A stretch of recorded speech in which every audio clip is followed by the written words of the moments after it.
কাকদ্বীপের মুড়িগঙ্গা নদীতে তৈরি হয়েছে নতুন চর। এই অবস্থায় জানুয়ারির প্রথম সপ্তাহে শুরু হবে গঙ্গাসাগর মেলা।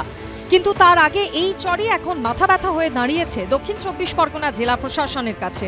কারণ মেলার প্রস্তুতিতে বড়সড় বাধার মুখে পড়তে হয়েছে তাদের। চরের কারণে প্রতিদিন ব্যাহত হচ্ছে ভেসেল চলাচল।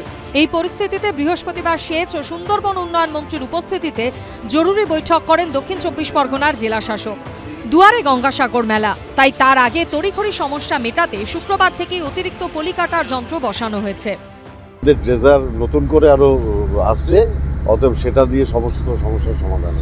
আমাদের সমস্ত কিছু কমপ্লিট, যাতে পুণ্যার্থীদের কোনো রকম অসুবিধা না হয় তার জন্য যা যা করণীয় সেচ দপ্তর পুরোটাই করবে, প্রশাসন পুরোটাই করবে।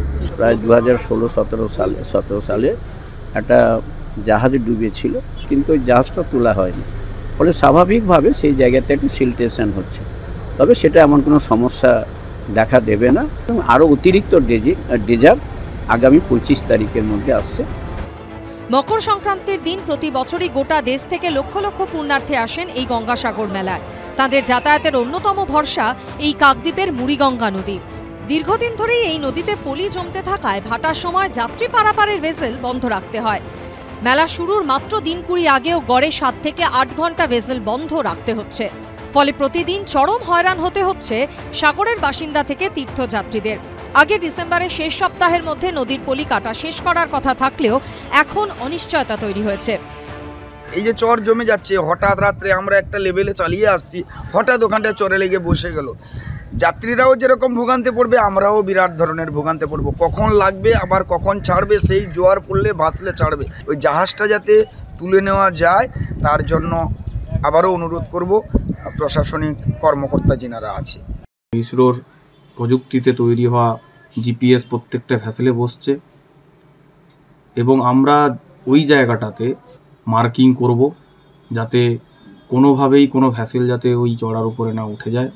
গঙ্গাসাগর মেলার এই প্রস্তুতি পর্বে যতটুকু তীর্থযাত্রীদের পরিষেবা দেওয়া যায় আমরা সবসময় তৎপর পশ্চিমবঙ্গ পরিবহন তরফ থেকে।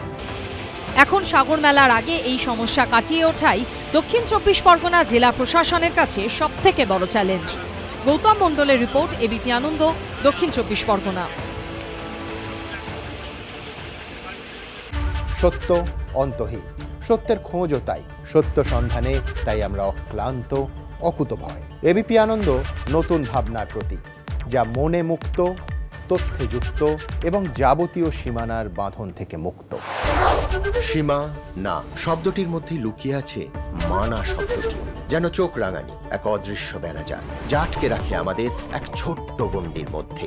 একমাত্র সঠিক খবরই গড়ে তুলবে এক মুক্ত সমাজ। সেই জগৎ গড়ার লক্ষ্যে কোনো সীমানার ঠুকুটি আমরা মানব না। এবিপি আনন্দ এগিয়ে থাকে, এগিয়ে রাখে।